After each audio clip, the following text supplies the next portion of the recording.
에 있어서 저희가 의사결정 그 대국민 서비스를 하는 데 있어서 효과적으로 지능형 서비스를 제공할 수 있겠습니다.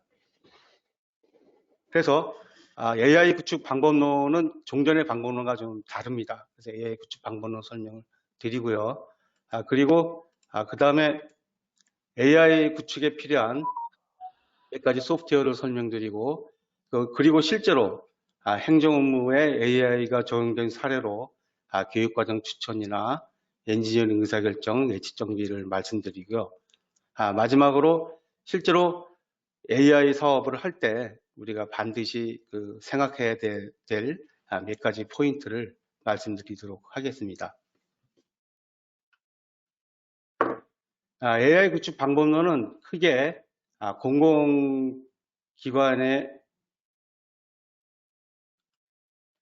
크게 목표 데이터 수집과 그리고 학습, 전 페이지 왜 이래?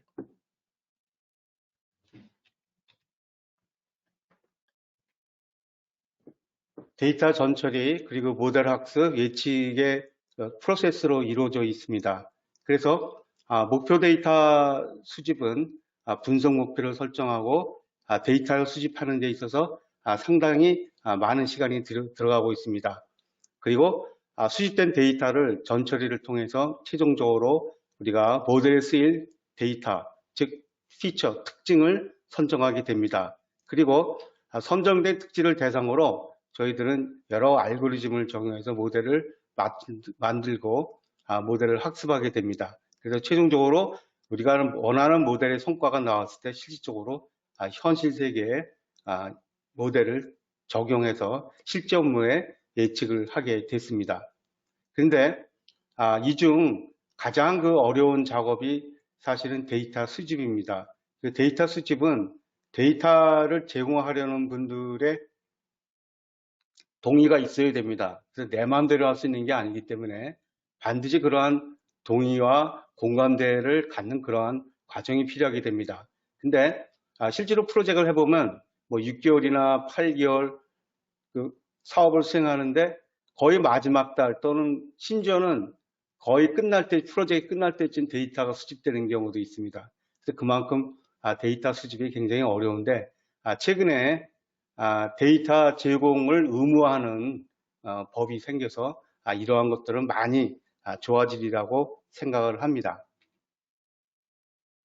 그래서 이러한 AI 구축 프로세스는 데이터를 입력하고 그 다음에 저희가 데이터를 잘 이해하는 데이터 탐색 단계, 그리고 최종적으로 데이터의 특징을 선택하고 선택된 데이터의 특징을 대상으로 알고리즘을 우리가 선택해서 모델을 구축하게 됩니다. 그리고 모델을 평가하고 모델을 배포하는 과정이 있는데 여기서 특징 선택과 알고리즘 선택 그리고 모델 평가 이 세 단계는 상당히 반복적인 과정을 갖게 됩니다. 저희가 데이터 변수를 선택하고 또 바꿀 수도 있고요. 알고리즘도 우리가 여러 알고리즘을 쓰게 됩니다. 그래서 알고리즘 마이개 변수도 바꿀 수 있고 그래서 이러한 트라이얼 에러를 계속 거치기 때문에 특징 선택부터 모델 평가까지는 반복적인 과정을 거치게 됩니다. 이것이 우리의 종전의 시스템 개발과 상당히 다른 그러한 모델 방법론이 될 수가 있겠습니다. 그래서 데이터 전처리는 지금 행정 업무에 있어서 메타데이터가 제공되고 있어서 많은 데이터의 특징을 우리가 이해할 수 있겠으면은 특히 제가 여기서 보여드리는 것은 데이터의 기본적인 통계적인 어떤 특징을 보여준 겁니다. 그래서 우리들은 데이터의 최소, 최대가, 유니크니스라든지 결집과 평균, 표준 편차 이런 것들을 이해해서 더욱더 데이터를 좀 포괄적으로 이해할 수 있는 그러한 것들이 필요하게 됩니다. 그 다음 알고리즘 선택입니다. 그래서 알고리즘은 크게 클러스터링, 분류, 회귀, 그리고 딥러닝으로 이루어져 있고요. 그래서 이런 알고리즘을 선택하는데 대상 업무에 따라서 예를 들어서 우리가 아주 항공기의 어떤 예측 정비에 대한 모델을 구축하고자 할 때 항공기 한 대당 뭐 몇천만 원, 심지어는 뭐 조까지도 가는 그런 경우도 있겠습니다만은, 굉장히 그 항공기 자체 한 대 한 대가 비싸기 때문에 그 항공기별로도 우리가 알고리즘을 따르게 선택을 합니다. 그래서 예를 들어 항공기가 100대 있을 때 우리가 알고리즘 한 3개를 전부 적용을 합니다. 그래서 그 중에 가장 항공기별로 잘 맞는 알고리즘을 따로 선택해서 모델을 구축하게 됩니다. 그래서 그만큼 알고리즘의 선택은 굉장히 중요하게 됩니다. 그래서 이러한 알고리즘과 선정된 데이터를 변수를 대상으로 우리가 모델을 구축했고, 이 모델이 우리가 원하는 정확도가 나올 때까지 그 학습을 하게 됩니다. 그래서 그러한 학습을 뭐 회귀, 분류, 군집 각각의 학습의 결과를 시각화된 것들을 토대로 우리가 예시를 한 사례입니다. 그래서 이러한 그 AI 시스템을 구축하는 그 방법론을 간단히 살펴봤고요.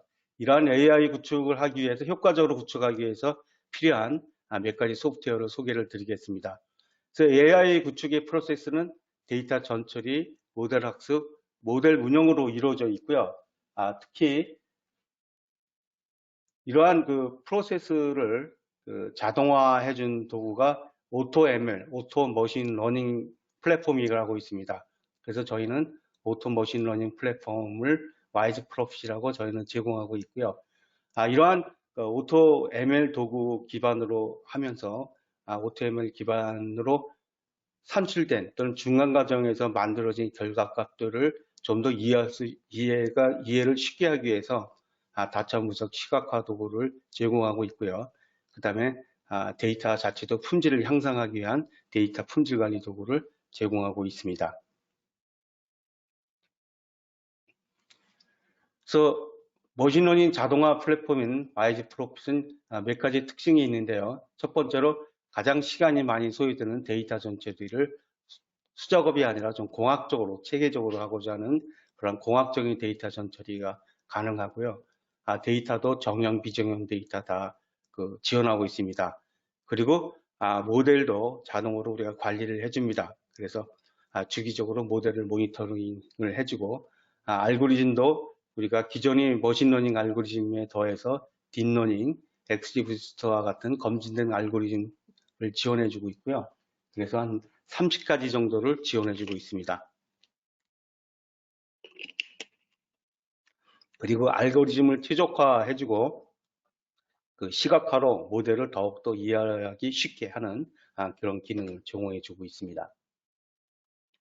YGDQ는 저희의 데이터 품질 관리 도구이고요. 조달청 쇼핑몰에 상품 등록이 되어 있습니다. 쇼핑몰에 등록된 상품은 데이터 품질 진단 도구, 품질 진단에 우리가 맞춰진 도구고요. 저희가 가티노 뉴스레터에도 등재되어 있고, 그래서 데이터 품질 진단에 더해서 탐색적 분석과 데이터 도메인을 자동 판별하는 기능, 그 다음에 데이터의 이상치를 우리가 찾아내는 건데, 이거를 여기에 또 AI를 적용한 데이터 이상치를 탐지하는 그런 기능을 같이 추가적으로 제공하고 있습니다. YG 인텔리전스는 시각화 도구입니다. 그래서 화면의 레이아웃을 다양한 사이드바나 메뉴 등으로 6가지 레이아웃을 지원해주고 있고요. 그 다음에 우리가 현재의 비즈니스 상태를 마치 운전자가 대시보드로 내 차의 운영 상태를 파악하듯이 우리의 비즈니스 현황을 한눈에 보고자 하는 그러한 대시보드가 필요할 겁니다. 그래서 YG 인텔리전스도 대시보드로 한눈에 전체적인 상황을 파악할 수 있게 해주는 그러한 기능을 레이아웃을 제공해주고 있고요. 여러 개의 차트를 컨테이너로 포괄해서 제공해주고 있습니다. 그리고 뭐 피보팅, 소팅, 드래그 앤 드랍과 같은 일반적인 기능을 제공하고 있습니다. 행정업무에 AI에 적용된 사례는 저희가 많이 있습니다만 여기에서는 한국교육학술정보원의 AI 매칭 교육과정 추천, 그다음에 AI 기반 엔지니어링 빅데이터 분석, 그리고 군 수리부속 정비 수요 예측 이 3가지를 집중적으로 소개해 드리도록 하겠습니다. 교육과정 추천은 크게 AI 기반 자기주도형 학습 지원 체계를 구축하는 데 그 목적이 있고요. 그래서 미래 사회의 맞춤형 직업 교육 기반을 조성하고 인공지능을 교육 환경에 조성한다는 거. 그다음에 결국은 성인 학습자에게 맞는 교육 과정을 추천하는데 그 목적이 있습니다. 그래서 여기에 목표 시스템은 성인 학습자가 대상이 되겠고요. 성인 학습자는 특성화고 졸업생, 전문대학 졸업생, 그다음에 산업재 종사자, 경력 단절 여성, 뭐 불특정 다수로 성인 학습자가 대상이 되겠고요. 이러한 성인 학습자가 자기가 받고자 하는 추천 유형을 선택할 수 있고요. 그다음에 키워드라든지 개인정보를 입력하게 됩니다. 그래서 이러한 정보는 직접 입력할 수도 있고 워크넛과 연결돼서 챗봇 3장 등으로 입력될 수도 있고 그래서 특히 자기소개서 입력된 자기소개서를 토대로 그 학습자의 성향을 6가지를 우리가 또 자동으로 AI로 저희가 분류하게 됩니다. 그래서 이러한 입력된 정보를 대상으로 그 AI 매칭 엔진을 토대로 저희가 그 김보익이라는 만약에 추천을 원하는 분이 김보익 씨면 김보익 씨에게 우리가 학업 과정을 추천하게 됩니다. 추천은 직업군, 학업, 자격증 이 3가지가 있겠습니다만 여기에 SE에서는 학업을 대상으로 해놨습니다. 그래서 첫 번째는 특수교육학과, 그래서 여기에 대한 대구 사이버대학교, 대학교까지 같이 추천을 해줬고요. 두 번째는 아동학과, 세 번째는 아동복지학과를 이제 추천을 해준 그 사례입니다. 그래서 이러한 수요 맞춤형 공급으로 많은 경쟁력을 강화할 수 있게 했습니다. 그래서 사이버 대학이죠. 사이버 대학 입장에서는 신규학과 개설 및 운영에 참고가 될 수 있겠고요. 그 다음에 기존 학과 개설 및 운영 그리고 졸업생 배출에 있어서 좀 더 효과적으로 경쟁력을 강화하는 데 사용될 수 있겠습니다. 그 다음으로 AI 매칭 엔진에 대해서 간단히 살펴보도록 하겠습니다. 그래서 AI 매칭 엔진, AI 매칭을 위해서 필요한 데이터들로서는 성, 그 다음에 지역, 거주 지역, 그 다음에 여기서는 성실함이라고 나오는데 이거는 자기소개, 아까 소개드린 것과 같이 자기소개서를 토대로 우리가 텍스트 분석을 통해서 우리가 6가지 유형 중에 하나인 성실함으로 우리가 판별한 것입니다. 그 다음에 취업을 원하는지, 그 다음에 자격증 보유 상태, 나이 등을 우리가 입력을 하게 되면은 입력은 직접 할 수도 있고 기존의 워크를 통해서 가져올 수도 있겠습니다. 이러한 것들을 토대로 우리가 분석을 하게 됩니다. 그래서 분석을 한 변수와 실제의 어떤 학생들의 사례를 우리가 같이 나타내 준 겁니다. 그래서 여성, 서울 거주, 컴퓨터학과 각각 즉흥적인 취업 목표, 나이 이런 식으로 각각 점수가 초록색으로 매겨진 데가 이제 점수입니다. 점수, 가중치가 쭉 나와 있고요. 학생 학점, 강의 평가 이러한 것들을 토대로 우리가 매칭 알고리즘을 통해서 유사도 중심이 되겠습니다. 유사도 중심으로 우리가 알고리즘을 토대로 3가지의 경우를 우리가 추천을 해준 사례입니다. 그래서 가장 점수가 높은 이 학생을 대상으로 저희가 먼저 추천을 해주게 되겠죠.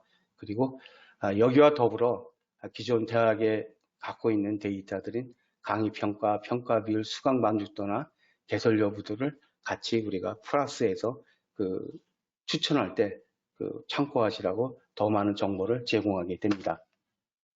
그래서 여기에 적용된 AI 기술은 우리가 자연어 처리를 통해서 자기소개서를 우리가 분류를 해주는 기능, 그다음에 비주도 학습을 통해서 즉 군집 분석을 통해서 졸업생 특성을 유형별로 그룹을 매기게 됩니다. 그래서 유형별로 그룹된 대상들을 토대로 각각 우리가 유사도를 분석해서 가장 유사한 그러한 경우를 판별해내게 되겠습니다. 그리고 이러한 유사도의 정확도를 높이기 위해서 강화학습을 사용했습니다. 즉 나중에 추천 만족도를 분석을 해서 내가 추천이 만족한 분들의 사용된 변수나 가중치를 더욱더 우리가 플러스를 시켜주게 되겠죠. 만약에 만족도가 떨어지면 그 양반이 만족도가 떨어진 그 쪽의 변수와 가중치를 우리가 낮춰주게 됩니다. 즉 강화학습은 보상과 페널티에 의해서 더욱더 정확도를 높이는 그러한 기술입니다.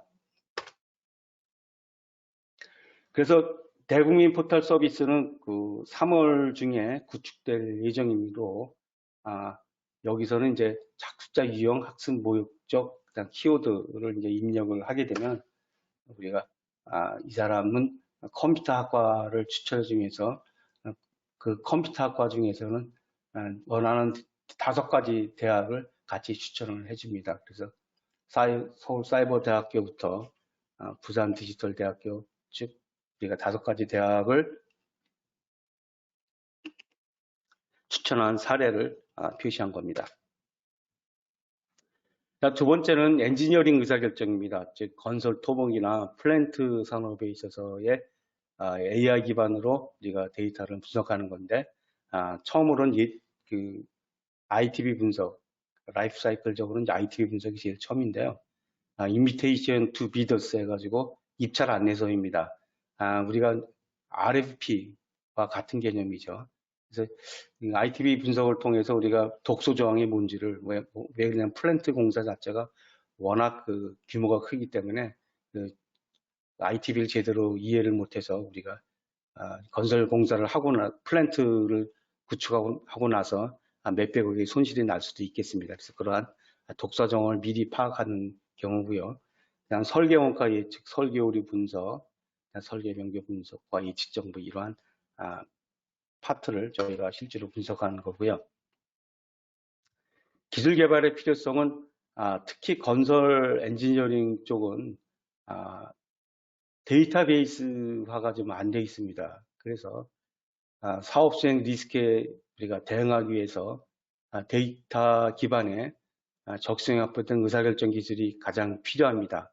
그래서 근본적으로 경험에만 의존하던 공사를 AI를 활용해서 합리적으로 또 체계적으로 관리하고자 하는데 이 기술 개발의 목표가 있습니다. 그래서 지능형 의사결정 지원은 크게 건설에 있어서의 그 5가지의 그 라이프 사이클을 우리가 지원을 합니다. 그래서 처음 엔지니어링 IT 분석을 해서 설계 원가를 예측해서 설계를 하고 이때 설계 단계에 있어서는 설계 오류가 얼마나 공사에 이제 미치는 영향을 이제 파악하는 거고요. 그다음에 설계 변경이 어떤 건설의 공사의 기간과 그다음에 원가에 미치는 영향을 분석하고 그래서 마지막으로 건설된 플랜트를 오퍼레이션 앤 메인티넌스 운영하고 유지 보수하는 단계입니다. 그래서 운영하고 유지 보수하는 단계에 플랜트 설비의 측정비가 필요합니다. 그래서 이러한 라이프 사이클의 그 5가지 중요한 의사결정 단계를 지원해주고 있습니다. 그래서 프로젝트 리스크로서는 공통적으로 스케줄과 코스트가 되겠습니다. 그래서 스케줄과 코스트를 단계 공정, 설비 품목, 그리고 벤더별로 파악을 하게 되고요. 그래서 이런 것들을 좀 빠르게 그 적시성 있게 대시보드로 우리가 의사결정 정보를 제공해서 적시성 있게 대응하고자 하는데 이 시스템의 목표가 있습니다. 그래서 의사결정 분석을 결과를 ITB 분석, 설계 원가 예측, 설계 오류 분석과 플랜트 설비의 측정비를 실제로 툴을 우리가 와이즈 프로핏이라는 툴을 통해서 만든 최종 결과물을 갖다가 예시해 놓은 것입니다. 다음에 예측 정비입니다. 저희는 그 예방 정비에 익숙해져 있습니다. 그래서 예방 정비에 가장 우리가 많이 쓰이는 예로는 엔진 오일이 되겠습니다. 그래서 우리가 자동차에 있어서 벤더가 엔진 오일은 가령 뭐 2만 킬로 탈 때, 2만 킬로 넘을 때마다 교체하라. 평균적인 값에 의해서 우리가 교체를 하게 되는 그런 예방정비인데요. 이런 예방정비를 하다 보면 실제로 부품을 더 쓸 수 있음에도 불구하고 미리 갈아야 되는 비용적인 낭비가 발생할 수도 있고, 그리고 어떤 경우에는 고장이 미리 발생할 수 있는데 그거를 판별하지 못한 경우도 있겠습니다. 그래서 데이터를 수집을 해서 AI로 분석을 해서 정비와 부품 교체의 정확한 타임을 예측해서 정비를 예측해서 하자라는 것이 그 예측 정비의 기본적인 컨셉이고요. 이러한 기술 개발의 목적은 어떤 가동률을 향상시키고, 특히 군에 있어서는 두 가지의 그 부서가 있겠습니다. 작전에 있어서는 내가 장비를 쓰고자 할 때, 또는 뭐 전차라든지 비행기 등을, 항공기 등을 쓰고자 할 때 언제나 대기 상태에 있을 때 좋겠죠. 그래서 가동률을 높이는 것이 가장 그 목표가 되겠고, 근데 군수 입장에서는 가동률을 높이려면 부품을 계속 스탁 재고로 갖고 있어야 되겠죠. 그래서 수리 부속 자체의 비용이 많이 들 수 있습니다. 근데 군수의 목표는 수리 부속 수요 예측을 최적화하는 데 있습니다. 그래서 이러한 두 가지의 목적을 가장 그 합리적으로, 과학적으로, 체계적으로 결정할 수 있는 그러한 자료를 주는데 이 기술 개발의 목적이 있습니다. 그래서 크게 개발 구성은 여기서는 이제 군 대상으로 전력 장비, 즉 전투에 임하는 장비로 전차와 항공기를 대상으로 했고요. 이러한 전차와 항공기의 데이터를 수집해서 통합하고 지능형 수리 부속 수요 예측과 그다음에 정비 수요를 예측해서 선제적으로 대응하는 그런 시스템으로 구성이 되고 있고요. 실제로 Predictive Maintenance System, PMAS라고 이제 이름 지어져 있고요. 데이터 수집부터 정제 정량화, 통합, 수요 예측 정보, 그다음에 수리 부속 수요 예측, 정비 수요 예측을 해서 이러한 정보들을 시각화하는 기능으로 이루어져 있습니다.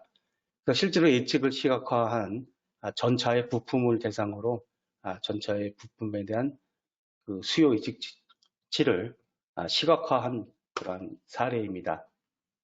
그래서 우리가 그 데이터 기반 행정을 위해서 그 AI를 적용하는 사업을 수행할 수 있을 때 몇 가지 이제 중요한 포인트를 제가 말씀드리도록 하겠습니다. 우리가 빅데이터라고 하지만 실제로 데이터 수집 자체도 상당히 많이 어려운 거고요. 그리고 저희가 군장비 AI 사업도 할 때 한 4년의 사업을 했는데 데이터 수집을 계속 했습니다. 그래서 한 3년 차까지 계속 또 하다 보면 이런 데이터도 필요하다라는 것들도 우리가 또 나중에 뒤늦게 알아서 가져오는 경우도 있고요. 그래서 빅데이터를 처음부터 우리가 완전한 빅데이터를 처음부터 구축하기는 어렵다. 그래서 빅데이터를 작게 만들 수 있습니다. 그리고 이미 가지고 있는 데이터를 얼마나 잘 쓰고 있는지도 판별을 해야 되고요. 그리고 무엇보다도 어떤 도구나 데이터의 사이즈보다 그 데이터의 내용, 갖고 있는 그 데이터가 얼마나 우리가 예측에 잘 쓰일 수 있는지 이런 것들을 파악하는 것이 중요합니다. 그래서 처음부터 많은 그 하드웨어 플랫폼을 장착을 한다든지 하는 것들이 실제로 데이터가 다 안 들어갈 수도 있습니다. 그래서 우리가 처음부터 작게 시작하는 것들이 좀 필요하다고 생각이 되고요. 그다음에 사업의 목표를 가능한 수준으로 명확히 한다. 그래서 예를 들어서 그 법규 위반 대상을 분석한다라는 것들을 목표로 잡을 때 상당히 추상적입니다. 가령 예를 들어서 뭐 환경법규 위반이다라고 할 때 이건 하나의 제가 예시입니다. 그 환경법규 위반 안에서도 그 안으로 들어가면 뭐 그 폐기물도 있고 폐기물도 또 뭐 의료 폐기물 여러 가지 다양하게 또 법들도 있고 대상도 다릅니다. 그리고 그 대상별로 실제로 데이터들도 다 존재하는 위치도 다르고 그렇습니다. 실제로 데이터 포맷도 다를 수 있고요. 그래서 이 사업의 목표를 가능한 수준 아주 디테일하게 예측 분류하고자 하는 목적에 맞게 세분화해서 목표를 설정하는 것이 필요합니다. 그리고 이러한 세분화된 목적에 따라서 실제로 데이터가 우리가 수집되고 있는지를 파악하는 것도 중요합니다. 데이터가 여러 시스템에 걸쳐서 존재해 있어 하고 우리가 진짜 수집할 수 있는 것과는 다릅니다. 데이터가 존재해 있더라도 실제로 설득하기 어려운 부서가 데이터의 오너인 경우도 있고요. 그리고 시스템 자체에 인터페이스 하는 것들도 또 어려울 수도 있습니다. 그래서 실제로 우리가 학습을 할 수 있는 데이터가 수집 가능한지, 활용 가능한지를 파악하는 것도 중요합니다. 그리고 가령 뭐 이상치 청구 이상을 우리가 판단하고자 할 때 그 이상 데이터를 알아야지 우리가 학습을 할 수 있습니다. 그래서 이러한 라벨링 데이터가 실제로 존재하는지, 그 라벨링이 가능한지 뭐 이런 것들도 우리가 사전에 충분히 파악할 필요가 있습니다. 그리고 마지막으로 우리가 되도록이면 그 생산성을 높일 수 있고 또 쉽게 접근할 수 있는 그런 머신러닝 자동화 플랫폼을 도입해서 그 AI를 좀 친하게 쉽게 적용할 수 있는 그런 기회를 갖도록 하는 것이 중요하다고 생각을 합니다. 여기까지 해서 저희 강의를 마치도록 하겠습니다. 고맙습니다.